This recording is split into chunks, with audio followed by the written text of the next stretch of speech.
Once again, thank you so much. This is the moment that I'm looking forward to in making sure that we unpack those issues within different sporting fraternities as we bring you one of the best shows, educating you, informing you, but also making sure that we enlighten you about the different sporting codes. Once again, my name is Chris Kope, aka Biggie on Sport. Today's episode, we're looking at the sport that is arguably overshadowed by other sporting codes which actually are popular within the country, which is football, rugby and cricket. We're going to be talking about tennis, although it is making inroads in becoming popular, but not much has been done in making sure that the sport itself has been activated and also inculcated in young people within townships. But that is not my space, because we have a best person designed for that to talk to us and educate us about the sport itself. For my guest this morning, it is Robin Baloyi. He is the Gauteng Tennis Association president and also sits on the board of one of the biggest federations in South Africa called Tennis South Africa. Robin, thank you so much for joining us on this wonderful show, Biggie on Sport. Thank you for having me. Thank you so much. Yes.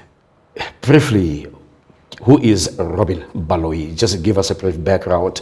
We understand that you yourself, you've been in the game itself for quite some time until 2021. You were chosen or elected as president. But please speak for yourself. Tell us more about that. Yeah. So it's been quite a journey. Okay. I started playing tennis around about the age of 7. And yeah, I've been in and out at times. You know, when you reach that age, 18, 19, and you ship off to university to go and, you know, further your studies and try and create a career. Those days, black people couldn't have a fully fledged professional career because because of where we come from as a country.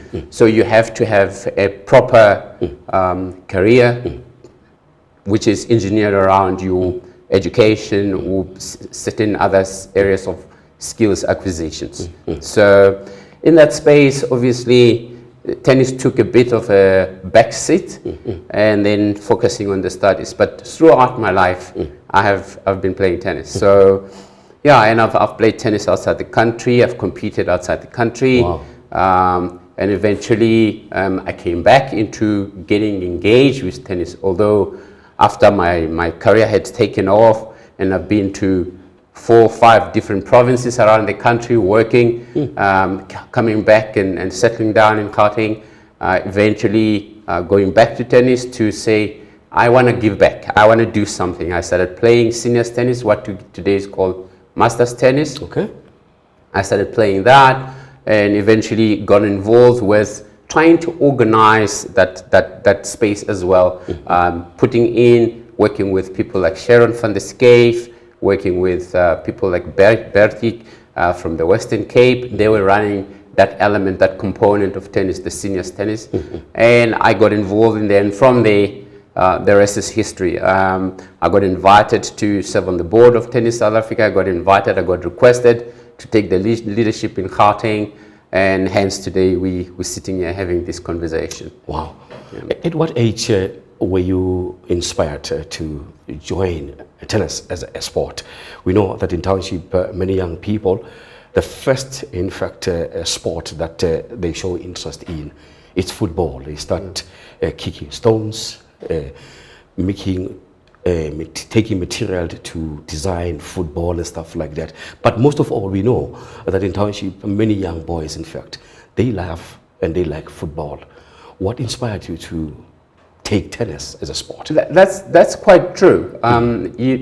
You have to look at tennis and understand that it's a very, I would say, a sport that is quite requisite of certain specific equipment.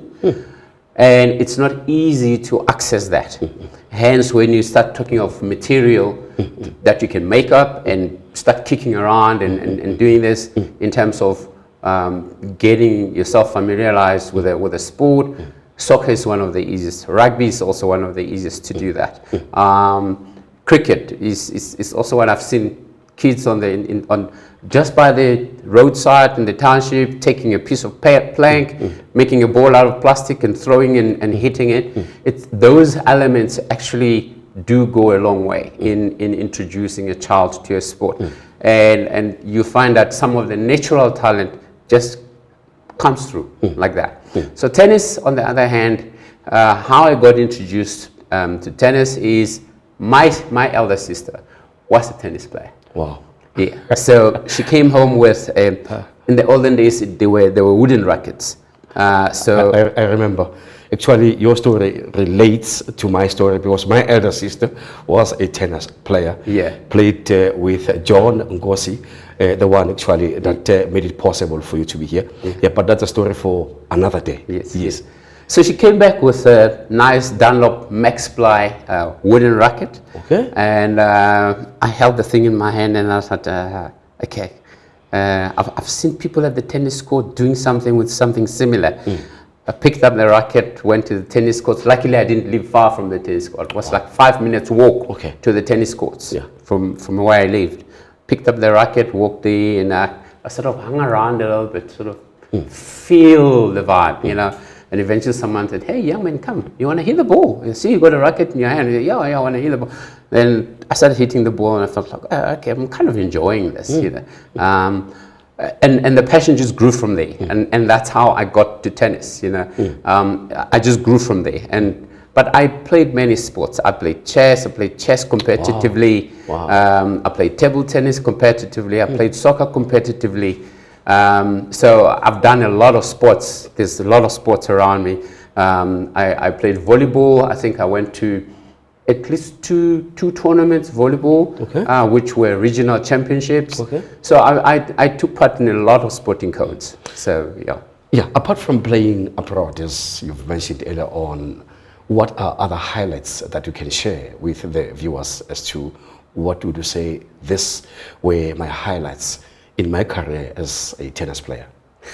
Yeah, look, I think when the first time that I traveled out to go and play a tournament outside the country, I had played a lot of tournaments. In the days, there was what we called white tennis and there was black tennis. And these entities existed separately. And even the playing, white players played only in that and black players only played in that. White players that tried to jump the fence and get in this side, they were either banned or very severely punished, or there were serious consequences for that. Wow. So these were kept, because of apartheid policies. Because of the apartheid policies. Wow. So even black people were not allowed to actually go into white areas and play tennis there. So it was a very, I think it was a very painful experience time of our past, and it remains. It still leaves, you know, a sour taste in my mouth. That even today, when we sit, if we have to compare, take notes and compare, you will find that amongst the very top black players, like Raymond Anthony, Kevin Bagman, Mr. Patterson from Western Cape, and so on, these people have actually beaten some of the very top white players. Wow.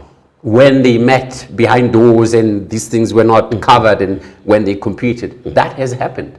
So you could see it was not a matter of talent or who's better than who. It was a matter of opportunities, who's being availed the opportunities and the policies that obviously also were in place during the time. So for me, the very first time that it was like, wow, tennis is big, tennis is bigger than me, tennis is bigger than all of us, was when I went out of the country and for the first time I played a white person. Competing against a white person? Competing a white person. Was it single sets or it was singles. It was a singles match. Okay. And I was like, wow, tennis is, you know, back home I wish we could have such because this person, and the match finished and the person walked up to me, took out his hand, shook you. Good match, mate. You play good tennis. And it was like a wow moment. It was like this thing is big. This thing is bigger than all of us. This is how it's supposed to be. For me, that was the highlight. That's what brought me to the realization that there is so much that you can do. This space is vast, you know. So that's the moment. Yeah. You're watching Biggie on Sport. We say what they want to say. My guest here, it is Robin Baloyi. He is the president of tennis, or rather Gauteng Tennis Association. He also sits on the board of TSA, short for Tennis South Africa. He's here to educate us and also take us through the ropes on what is the sport all about and how the sport is being played. Coming back to what you just said, am I correct? Will I be correct to say that is that the reason why the sport is not making huge inroads within the townships, based on what or on the assertions you have just actually put across here, that due to apartheid policies that stifled and also nullified the progress of tennis on the grassroots level? Is that the reason why the sport, although now it's becoming popular, but is that the reason back then why it couldn't make inroads and make such a huge impact within black communities? I think it's a number of factors. Oh, okay. Yeah, it's a number of factors. I think back then, if I have to be honest, back then tennis was actually more popular than it is now in the townships. Oh, I see. Okay. Funny enough. Yeah. Yeah. Okay. Tennis back then was more popular in the townships than it is now. So I'll give you examples of townships like Gauteng, like Tembisa, like Soweto. Like tennis was big. It had a huge following. It had a lot of people playing tennis in those areas. As far as Attridgeville in Pretoria and so on, there was like big numbers of people playing tennis. But there's been a couple of factors that actually followed. And when we come to post-apartheid, what we've tend to realize is that there has been a huge dilapidation of the infrastructure. Of the infrastructure. And that, in my view, has been the biggest contributor why tennis has actually tanked off in terms of popularity. Now, with the lack of infrastructure, it's very difficult to actually bring in the young people, the young crowd. Also, with the federation coming in, federation supporting that with training more coaches that will be able to coach in the townships and be supported, given the necessary support to be able to do that. That for me, these are the two biggest areas where I feel that if we were to get those right, we would very quickly see the sport start shooting up again. Any credence to the fact that the sport itself is for the chosen few, considering that the equipments and perhaps resources as well as facilities aren't as available as much as they're supposed to be? As you just said, that back then there were facilities all over the townships, and this time around, in fact, we don't see much of those facilities because they've been, for some reasons, they've been vandalized and, as you said, dilapidated, the way you use and stuff like that. Yeah, look, in terms of equipment and all of that, you'll be surprised. You'll be very surprised. So this needs a very close working relationship between the federation and the government, which at the moment, at the highest level, seems to be a bit existing, but when you drill down further, there is so much mileage between the two entities. And that's another area that needs to be looked at in terms of, and this talks more to your grassroots level tennis. Because you know, for rugby to be what it is today, is they had to focus a lot on the grassroots, build it up from the ground, and then they can find the talent, and then they can groom the talent going up. It's not different for any other sporting code. It's the same. Cricket, the Mackay and Teenies, that's how they were discovered. Grassroots cricket, and then bring it up. Tennis is the same thing. So how do we make sure that that happens? Is to speak to government and have programs that will align with what government is doing, and also government structure their programs, understanding what the role of the federation is, and also support the federation. So in this case, when you talk about equipment, you'll be very surprised to find that government, the Department of Education, actually gives us gives out rackets, tennis rackets. They give out. There are a lot of schools in the townships. If you go to the principal's office and you say, knock, knock, I'm here. Do you have tennis equipment? Please open your storeroom. Let's have a look. You'll open, you'll get in there, and you'll find a pile of tennis rackets that is sitting there gathering dust. So it shows you a lack of coordination, because when the principal receives the racket, he needs to know, who do I engage that these rackets go to the right person and they are put into good use, because these are scarce resources, but they just end up sitting somewhere and gathering dust.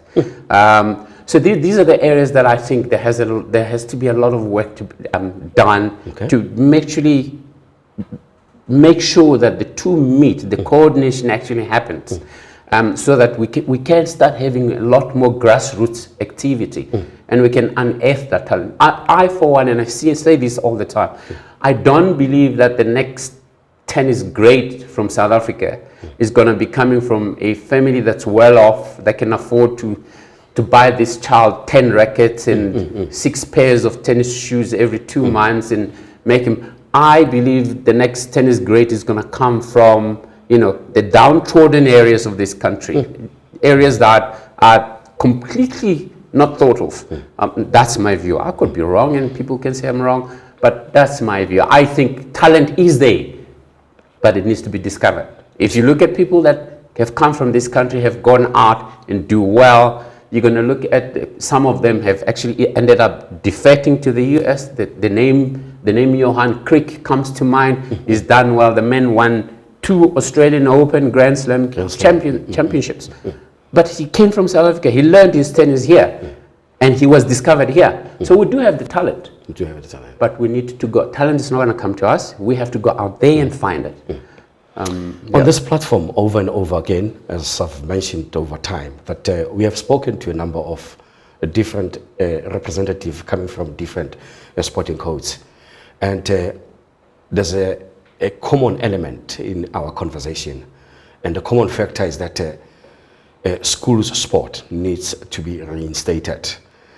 Federations from different sporting codes, they need to liaise with head of schools in making sure that in a context of football, we know that football, we always hear about clinics, coaching clinics or trials and stuff like that. Can something like that be done in schools in making sure that we sensitize these young people, and also the schools itself appoints somebody who speaks to the same profile to try and take up those particular positions? I'm saying this because we're coming now to governance, considering that you're occupying 2 positions. Yeah, any possibilities, maybe Gauteng Tennis Association visiting schools and making sure that, guys, let's do something about this. Yeah, so one of the difficulties that we face in that space is that, so I have met in my position with the head of school sport in Gauteng, Mr. Kavi Govender, okay? And they've been running things that we were not aware of. They've been running things in school sport every now and then, and there's these leagues and there's all these things that we were not even part of. Okay. So where I would like to see a lot of things happening is the 2 bodies need to have a common plan. We start there. So for Gauteng Tennis to go to a school and speak to a school, the school is mandated by the Department of Education. Indeed. They cannot go on and appoint their own people and do their own thing. Whatever they have to do has got to be in line with the mandate that they've been given. So it's something that has to start higher up, and that becomes a program that we say, we have identified 10-15 schools to pilot this program with, then we pilot that first. So once we start that and we pilot that, and we can say, oh, it's working, or it needs to be tweaking here. So we do our R&D. We can tweak here, we can tweak there, we can tweak there, and they say, okay, now we know this thing is working. Now let's roll out to 50 schools or 60 schools in Gauteng. I think that's the model that for me, I think, can bring out results.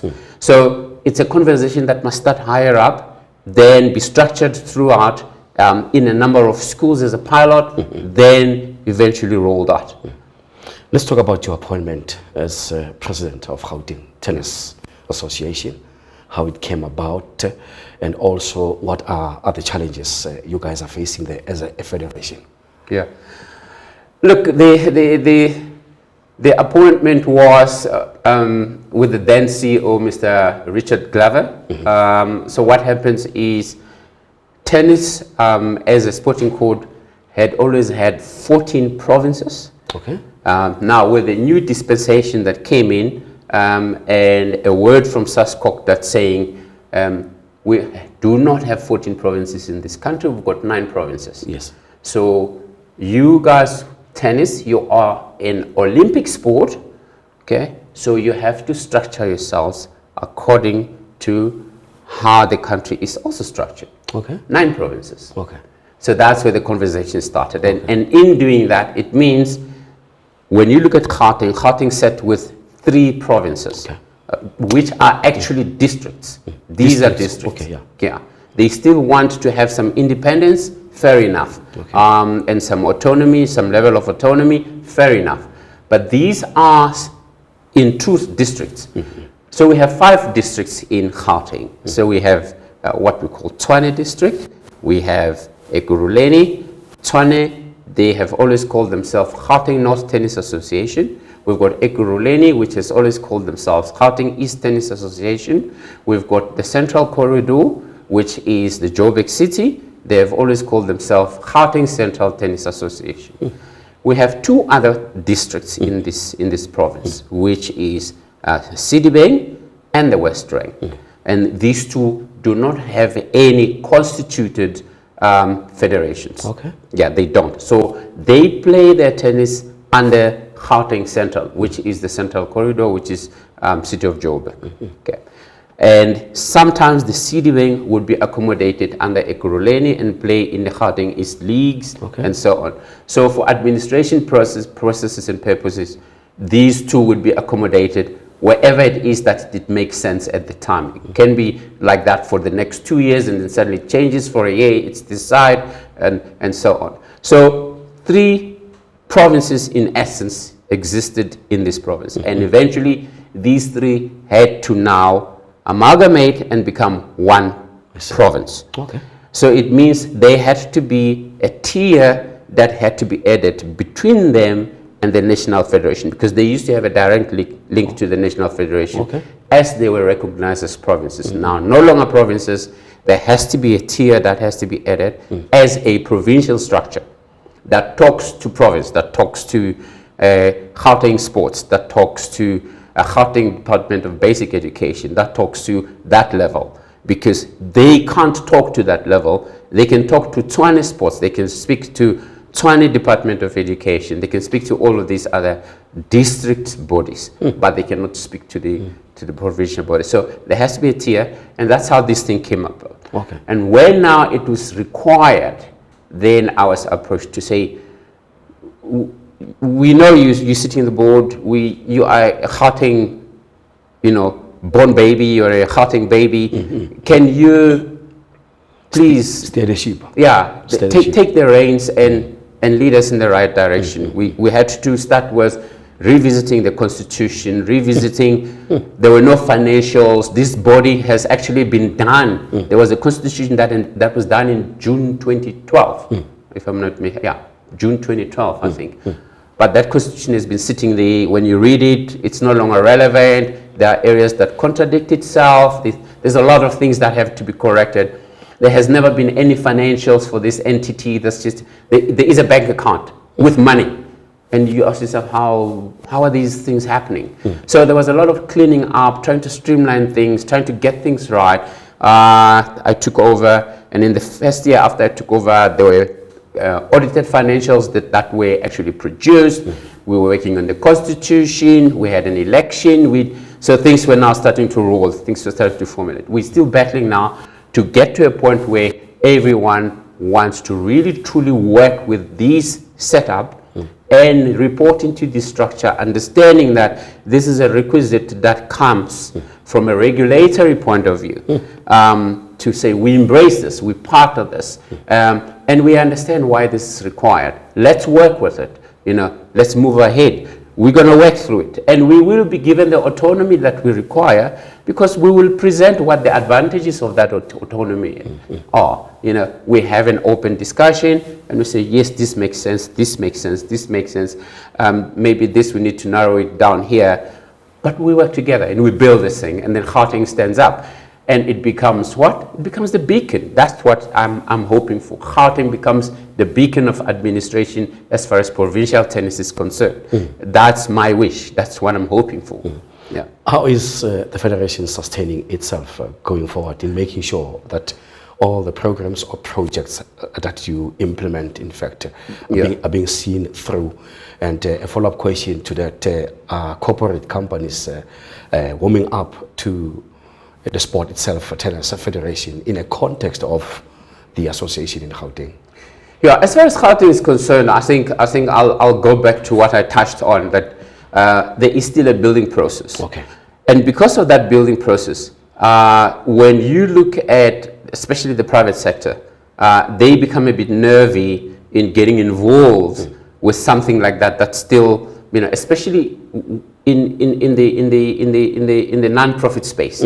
They become a bit nervy. They want to get involved with someone that they know, oh, you've actually executed that project, and that has benefited this many people and that many people and this sort of thing. The private sector warms up to that. I know that because I'm blue blood corporate. I come from corporate. Well, I've been in corporate for over 25 years. So I know how corporates work. You know, when they look at their CSIs and their CSI points and their tax claims and what, they want to feel like they're getting involved with people that, although they're donating money, that money is put to good use. It's run properly. There's proper governance. There's proper structures. There's proper reporting. There has to be value for money. Everything is done right. Then they warm up to that. So we need to get to that point first. Okay. Secondly, government. Government has got a lot of red tape. So last year I went to government, sat down with them, I said, okay, we would like to start the Gauteng project. One of the biggest projects that I want to start is for Gauteng kids. Pick about 20 kids, okay, 10 girls, 10 boys in different age categories, and say, these kids come from disadvantaged backgrounds, but they're showing a lot of promise. How do we support them so that they get a lot of exposure in tournament play, in the best of coaching and equipment? How do we do that? You know, and government gave me, you know, 10 forms, the 10-page form, and asked me a lot of questions. And by the time I get to the second page, I thought, I can imagine. This is not going to happen. Yeah, the documents and the things and everything they're looking for, well, okay, I'm going to try, but it's not going to happen because we are not there yet.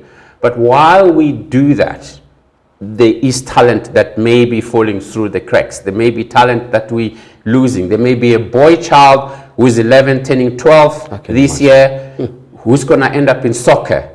And maybe in soccer, they're going to be 60% good. And in tennis, they're going to be 98% or good. 100%. You understand what I'm talking about? So it's those things that I am fearful about, to say we could be losing kids. We could be missing out on talent that we could be grooming and creating great players from, simply because of red tape and things like that. But us as a federation as well, it's high time that we recognize that and we move together in the same direction and we quickly wrap up on this thing, because it's hurting the player out there. It's the player out there who's losing. It's not us. My playing days are long gone. Yes. I'm done with playing. When I get on the court, I'm going to go hit some few balls this afternoon with my mates. It's for fun. You know, it's for fun and a lifestyle and health reason, and we enjoy a drink and we enjoy a good conversation and a good laugh. It's just, that's all there is. But the 9-year-old that's still coming, the 8-year-old, they might be able to build a career out of this and put bread on the table through this, you know. And tennis has got a lot of opportunities, by the way. It's not just the players, okay? It's the players, it's the coaches, it's the stringers. There's a career in stringing. One of our stringers recently went to the Australian Open. You can imagine, you're sitting there, you're stringing Rafael Nadal's rackets. They bring you a whole bunch that you string. Believe you me, you're not... In layman's term, yeah, just educate us, what is stringing? Yeah, so stringing is when a player is playing, racket strings break because they break, or they lose tension. So pros, as soon as that tension goes down by just a minimum amount, by 1, so they would string it at 48, 50, 52, 54, it goes down by 1. They can feel it when they hit the ball. That's the pros. They can feel it. And immediately they take that racket and say, tension is gone. Restring that racket to the right tension. Well, hence the players have a tendency of touching the strings from time to time. But that is more fixing. So when they hit the ball, the strings move. So they reposition them. Because if the strings have moved and they hit the ball, they're not going to hit the ball clean. So they fix the strings so that they're still perfectly aligned, and they hit the ball clean. They've got good feel. But the tension in the strings goes, and they can feel it when it goes. By 1. Just 1 drop, they know. They put it aside and they say, restring this racket, and then they bring a whole heap of that. And there's guys that are lined up that are stringing rackets. And that's all they do. They sit there and get a big bunch like that and string and string and string and string. And they come back, they're earning dollars, US dollars. Wow. They're there for 2 weeks. It's a career. They go for 2 weeks. They earn. So if you go to all 4 Grand Slams, let me give you some vague idea. They bring the strings to you, you string at the racket. Let's say for argument's sake, a figure of $50 a racket. Wow. In a day, you've strung about 100 rackets. How much have you earned in a day? It's a lot of money. You are there for 2 weeks. Considering how much have you earned? The dollar rate, the dollar rand. So if you put it into terms, if I work an office job as a clerk, and every month I get paid 20,000, every month. Annually, I haven't even earned half the money that guy is earning on an annual basis. So it's a career. So understand the prospects that tennis as a sport can bring. Not just for the player, for the coach. The behind the scenes. The behind the scenes.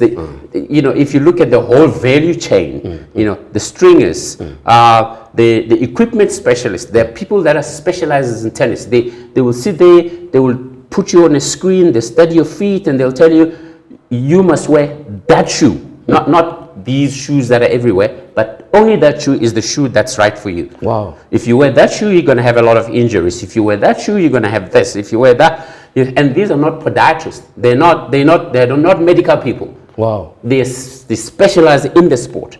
So it's amazing. The whole value chain, the whole ecosystem is mind-blowing. But this is something that needs to be put out there, that people are aware of it, that I can play tennis, but I can familiarize myself with a whole range of things around the sport, and I can specialize in a lot of things. When you look at a player, it's one player. Behind that one player who goes and play at a Grand Slam and win a Grand Slam title, there would be a minimum of 6 people. You're kidding me? Really? Yes. It's not just so. There'll be a minimum of 6 people. There's a coach, there's a physio, there's a mental coach, there's a physical trainer, there's a dietitian, behind one person. It's a whole team. Yes, yeah. Talking about that, do you need a specialized skill to actually be able to execute what you've just mentioned now? Or do you have to be a tennis or a former tennis player for that matter? I think having a very good understanding of the sport, the game, it goes a long way. Because then you get to understand what it means to build a tennis player from the ground up. What are the things that are required? But you don't necessarily have to be a tennis player yourself. But the understanding is very important. I'll give you an example.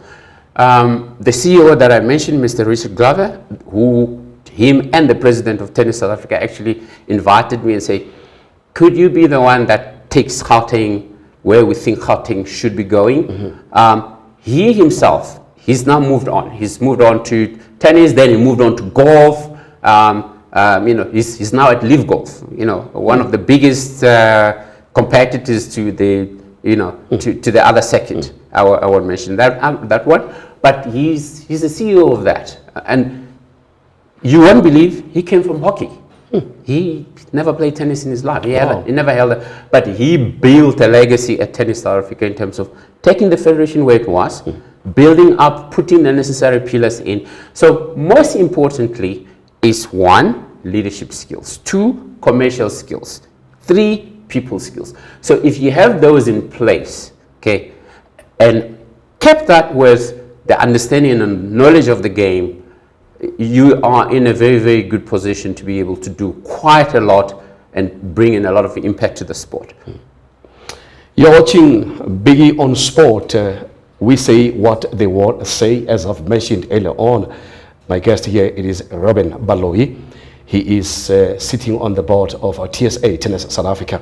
He's also the Gauteng Tennis Association president, taking us through the ropes, educating us about the sport. How challenging it is in as far as TSA is concerned, Tennis South Africa. You sitting on the board there? Yeah, I think for Tennis South Africa, where they're really battling is grassroots tennis. Okay. To come to raise the money to actually nurture tennis at grassroots is a very difficult exercise. As you pointed out, it doesn't seem to be very popular. It's a sport that it's felt that maybe at many circles it may even be called a white sport. Okay. There is that, and maybe I'll touch on that if time allows in a few. But the biggest battle for Tennis South Africa is to get the grassroots foundation right.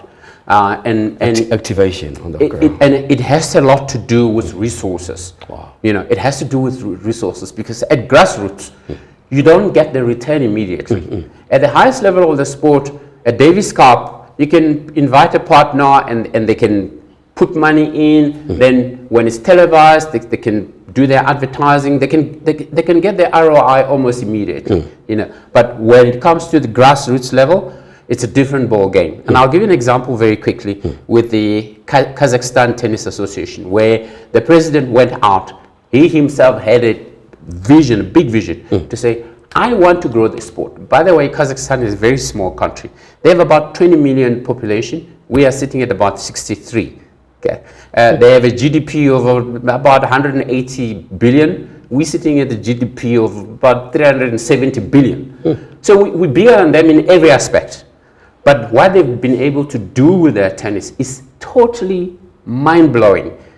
The vision that was there, the drive that was there, the commitment for him to go and really drive hard and seek the money and bring the money in, and how he's deployed that money, first and foremost, was grassroots. Grassroots meaning infrastructure. Let's sort out the infrastructure.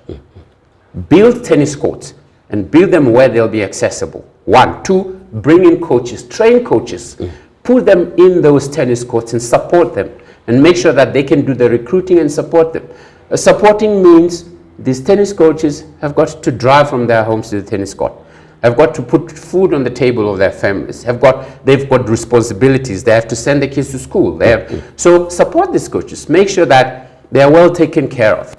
That model has brought out the most amazing results. Kazakhstan, small as it is, it's nothing compared to the US, but it's got players in the top 10 in the world. It's got players in the top 20 in the world, men and women. If you talk about Elena Rybakina, if you talk about Bublik, if you talk about, those players came from those programs. And it's amazing to see such a small country do something that big, that amazing. It's simply because they've understood the model at the grassroots level. And I think us as a federation is where we're battling, but mainly because of the resources. We just at the moment battling to put the resources together to actually do that foundation right. When the year started, we marveled, we were glued on our screens as we watched the Australian Open. And congratulations to the 23-year-old, that is Jannik Sinner, for winning the tournament. And also, but on a disturbing note, Novak Djokovic, in fact, retiring from the game itself after he sustained an injury. Just in less than a few minutes, just tell us more about the Australian Open. Are we ready to export our own to such level or such pedigree of the game? Look, I think in the last 2 to 3 years, we've seen a certain uptick, although I would say the slope is not sharp. So the slope is actually very, very mild. But we've seen a certain uptick, especially when we start looking at things like the DavisCup. I am of the opinion that when it comes to the Billie Jean King Cup, which is the ladies' side of the World Cup of tennis, we still have quite a lot of work to do to try and bring the talent through and build our players. But on the male side, I think I've seen a bit of an uptick. I think our players are maturing. They're starting to do certain things better with the understanding of the space that they're in. But when we start looking at the Grand Slam levels, our only hope was Lloyd Harris, who, since suffering a wrist injury, he's had a wrist op. He's had difficulty coming back. There was a time when he got to the very same Australian Open, and I think he got to the 4th round, if my memory serves well. I think he got to the 4th round. And before that, he was doing very well. He won an ATP 250, which is great achievement. And he had reached, I think, an ATP 500 finals in doubles and singles. He's done very well. He's really done very well, and all well done to him. To cap on that, with not a lot of support from the Federation. The Federation did support him, but he had to build up his support around certain elements. And he's done extremely well. Federation, not that it doesn't want to, but as I said, resources are very limited, and we're trying to balance quite a lot of, juggle a lot of balls at the same time to try and make things happen. So well done to Lloyd and his team. I wish him a very, very quick recovery, and he comes back and he flies the South African flag very high again. As I said, I'll touch on something very quickly, the white spot element. It's very, very interesting that research shows that even in the US, the general opinion out of this research, the general opinion is that tennis is a white sport. Even in the US, the general opinion is that it's a white. You would understand it in the US because the black are a very small minority. You would understand that. But still, even then, you would go back to the very, very Australian Open that we just came from now. And you look at it and you say, out of the players that advanced the furthest in the tournament, coming out of the USA. Serena Williams? No. This last one. Oh, the last one. I don't even want to talk 10 years ago. I want to talk the one that happened 2 weeks ago. Out of the players that advanced the furthest in the very same Australian Open, okay, what color were they? You had Ben Shelton that reached the semi-finals. He went the furthest in the male, okay? And you had Madison Keys, who actually won the title on the female side. You had Townsend, who won the ladies doubles, okay? Final. Won the final title, doubles. Won the final title, ladies singles. Got to the semi-finals, men's singles. All these three are black. So that maybe the numbers lie, maybe the numbers don't lie. But go in and analyze that. Go think it further. So is it really a white sport? Is it really a black sport? No. There are certain things that we need to dig further deep down and understand them and understand where the talent is going to come from. How do we find that talent? How do we nurture that? It doesn't matter black or white. Okay? It doesn't matter. We must go and find that talent. Yeah, we're about to wrap it up. I want very quickly the DavisCup. It's just underway. Started, in fact, on the 1st of February. South Africa up against Nigeria. Your impression? Yeah, look, Nigeria is an up-and-coming nation in Africa. I think they are ranked currently number 5 or 6, somewhere there. But we are ranked number 4. Wow. We are ranked number 4. We used to be number 1 in Africa, and you won't believe it. Back in the 80s, we used to be ranked in the top 10 in the world in tennis. Right now, we're ranked number 57. Yes, that's how we've slid off. So we need to go back. We need to, like I said, there's a lot of work we have to do on the ground. You know, the work at the top is easy. If you've done the groundwork easy, your house will stand. If you haven't done your groundwork correctly, your house will collapse. You know, so we need to go back and fix quite a lot of things at grassroots level and make sure things happen. But as far as the DavisCup is concerned right now, I think Nigeria are a strong up-and-coming nation, but I don't believe that they have enough material right now. Maybe 5 years' time, in terms of their program and what they're investing in, what they're doing. Material in terms of player personnel? Player personnel. I don't think they have enough material right now of the caliber to head South Africa. So I think my prediction, if I have to go, I would say South Africa will actually come out 3-1. Okay. At best, and at worst 3-2. So South Africa will win this tie. Yeah, that's how I see it. Robin, I want you to speak to the viewers out there. You sell yourself, you sell the federations, both of them. And why would a young girl or a young boy watching at home should join tennis? Entice them about the sport itself. And in wrapping up also, just share your contacts if you have any, especially social media contacts, if anyone would like to get in touch with you. Maybe somebody out there in Sibuki or wherever they would like to start a tennis team and they want some advice. Speak to your camera. Look, tennis looks to be a very difficult sport around the elements of it's an individual sport, but it's really an amazing sport. The skills that you gain from playing tennis. On average, I was speaking to earlier on to somebody just before I walked into the interview. On average, in a tennis match, you make over 800 decisions. So you can imagine a tennis match lasts roughly around an hour and a half. You're making 800 decisions. Imagine the decision-making skill that you actually acquire from playing tennis. So it's not just about the tennis ball and the racket. It's about life skills. So there are players that will play tennis and stop playing at 15 or 16. But the skills that they've acquired that are going to help them further in life, amazing skills. Wow. You know, self-control. You have to be in control of yourself. When you get on the court, you are on your own. You have to make the decisions. You have to be angry and calm down on your own. You have to get upset. You have to get irritated with yourself and hang on. I'm going the wrong way. You got to find solution. You got to be problem solving all the time.